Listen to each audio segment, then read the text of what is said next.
So I wonder why this family is facing deportation. I'll give you one guess. How's everybody doing? My name is Anthony Brian Logan, and today we got to talk about the Romeika family from Germany who have been here lawfully in the USA for 15 years who are now facing deportation. Now, we're going to get into a video, an article, and everything else, but first things first, let me just give you a little bit of background. Now, the Romeikas came here to the U.S. in 2008 on an asylum claim because they could not homeschool in Germany without being fined. Now, they were here until 2013 with no problems because the immigration judge granted them asylum. It was all good. Then the Obama administration's DOJ appealed it, and their asylum claim was rejected. However, they were told that it's no problem. You'll be here indefinitely.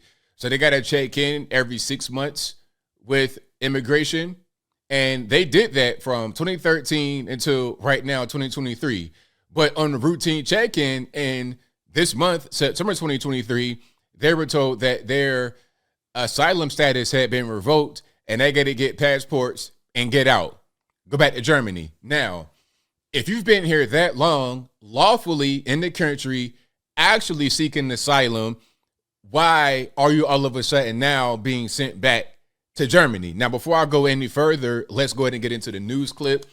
If you want to see this clip in full without my commentary, link as always will be in the description. If you're on IG, visit the link in the bio, go to the corresponding article on the website. But without further ado, let's go ahead and roll it. An East Tennessee family may be forced to leave the country. Originally from Germany, they settled in Morristown almost 15 years ago. 10 News reporter Vinay Simlot joins us from the newsroom to explain why the federal government says the family must return to Germany. Vinay? Now, a little bit of information about where this family lives. Morristown is north and east of Knoxville, which is right past where 75 becomes 81. So you're getting closer to the Virginia border. Rob and John, they moved to the U.S. in 2008 because German laws don't let parents homeschool their children. Uwe Romeika says the schools in Germany were teaching an anti-Christian sentiment. On the keys, Uwe Romeika knows what's next. He's mastered the notes, practiced the songs. Everything where a piano is needed, that's what I'm doing. The piano player at Carson Newman has a family of 7 children. We started homeschooling our children in 2006. Their future is uncertain. It looks quite impossible. Uwe says the German government fined him and his wife for homeschooling their children. They fled to Morristown in 2008 seeking asylum. Now, let's pause right here. Some are going to say, hey, APO, aren't you against asylum seekers? Not necessarily. I mean, if you have a legitimate case and it gets granted, see, the problem with so-called asylum seekers right now is that they come across the border illegally, first of all. Second of all, they say they're trying to seek asylum, but really they're given the court date and never go. So the whole asylum seeker thing is a backdoor to get into the country illegally. They have no intentions of actually following through with their claim. None whatsoever. But this family had a legitimate reason. They went to court. They did things legally. I cannot get mad at someone doing something legally. If you follow the laws on their books, then bravo to you. If you are not following the law, meaning you're here unlawfully, not going to court, not doing what you promised to do, that's when I got a problem. Let's keep on going. Their argument was, we've got a well-founded fear of persecution by Germany because we're in this particular social category of homeschoolers. Kevin Bowden and the Homeschool Legal Defense Association helped the Romeikas fight in court. An appeals court ruled against their asylum. They have not shown that Germany's enforcement of its general school attendance law amounts to persecution against them. Now, context. This ruling happened under the Obama administration in 2013, because remember, they came here in 2008 on an asylum claim. Initially, the immigration judge said, okay, your claim is granted. Obama's DOJ appealed it.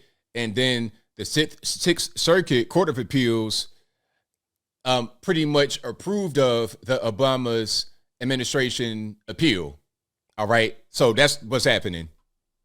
The judge wrote, and they're here with the approval of the U.S. government, but without permanent residency. Uwe says. So, and to piggyback on that point, they don't have lawful permanent residency, but they are here lawfully. So they got to check in every, I think, 6 months. And they've been doing that since 2013. But again, in 2023, just this month, all of a sudden, they were denied after 10 years of not having a problem. As immigration agents asked him and his family to get German passports ready to self-deport. We will be faced the same situation, same kind of persecution. 2 of his children are married to American citizens. 2 others were born here. Now, if you have, if 2 of his children out of the 7 are married to American citizens and 2 others are born here, then I would presume that only 3 of them could actually be deported. Because if the 2 that are married to American citizens have children, now you have what you call an anchor baby. In this case, it's legitimate. But the other 2 who were born here have birthright citizenship, so you can't deport them back because they were born here. He says the hardest part is not knowing what's next. We don't have any place to live there. I don't have any work to provide for my family over there. Now, the Romaikas have stayed here since that ruling through an understanding with ICE. They're required to check in with immigration agents every 6 months to a year. Now they say they're working with their attorneys to figure out what's next. John. So that's what's happening right now. The family's been here since 2008.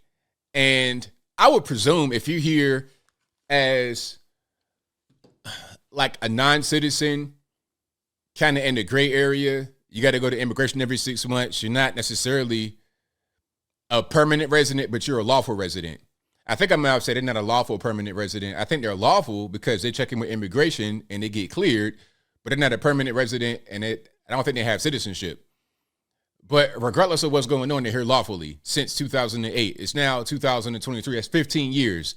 And if you have that kind of status, then you have a very kind of tight rope. So an example, if the father, the mother, one of the kids who are not, birthright, if they get into any kind of trouble at all, misdemeanor, maybe even, they get sent right back to Germany. So obviously they've been productive citizens, members of the community, 15 years, no problem. Going through with the legal qualifications, it's all good. But they're being deported. Why? Why are they being kicked out, but yet the border's wide open? Oh, asylum seekers. Look, you can seek asylum in the place without breaking into it. You could ask me, hey, ABL, can I sleep on your couch without breaking into my crib? Then talking about, hey, I just want to sleep on your couch. Don't worry about why I broke it. No. You broke my door down. The door is right there. The hinges are off. The glass is on the ground. You broke into my house. Just knock on the door. As a matter of fact, just give me a ring-a-ding-ding. Give me a call and ask if you can do X, Y, and Z rather than just forcing your way in. That's what's happening now with the southern border and those so-called asylum seekers.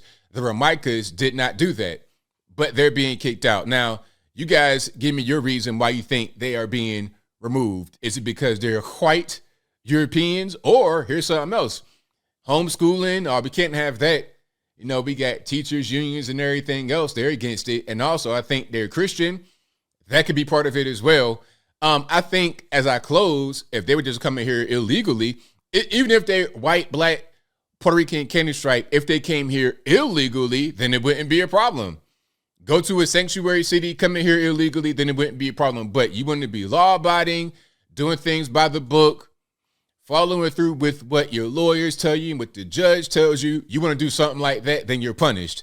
It's really ridiculous. And that kind of thing, being lawful and going by the book, affects all kind of people. It doesn't matter what color you are or where you're from. And it makes people, a lot of times, go through things the illegal way, which we don't want. We don't want the illegality to happen. But some say, you know what? Nice guys finish last. Basically, I'm going to do things right the way that it's supposed to be done, and then I get punished. Totally ridiculous. But I think I'll leave that right there for now. And what say you? Why do you think that after this long of being in the U.S., 15 years, that they are now facing deportation? Whatever your thoughts are, let me know in the comments below. You guys know where I'm at. I think it's just A few things. White Christian, homeschooling, following the law, all those things probably play into it. But the most important thing is following the law. If you sneak in the country illegally, you could be whatever you want. Black, white, Puerto Rican, candy stripe, you will have no problems. Doing things by the book, you get punished. It's really unfortunate. And it sends the wrong message. It says, hey, if you're a criminal, then it's all good. Just like being a gun owner. You want to follow the law and try to go buy a gun legally? Well, good luck. You want to be a criminal, a lawbreaker? You can have all the guns you want. It incentivizes criminality. Totally ridiculous. But whatever your thoughts are, please let me know in the comments below. And that's all I got to say for this video. If you like what you heard, please comment, rate, share, and subscribe. Peace.